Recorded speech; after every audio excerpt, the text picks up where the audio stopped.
त्या रात्री शिवनेरी किल्ल्यावर काहीतरी असं घडलं ज्याने इतिहासाची दिशा कायमची बदलली.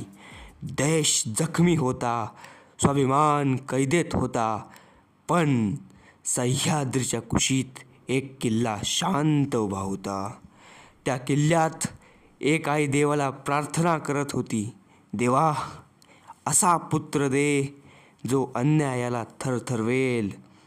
बाहेर वादळ कोसळत होतं आणि आत आत इतिहास श्वास घेत होता. 19 फेब्रुवारी 1630 शिवनेरीने साक्ष दिली. जन्म झाला शिवाजीचा. हा जन्म साधा नव्हता. हा जन्म होता स्वाभिमानाचा. हा जन्म होता शौर्याचा. कारण त्या क्षणी सह्याद्रीने जन्म दिला होता एका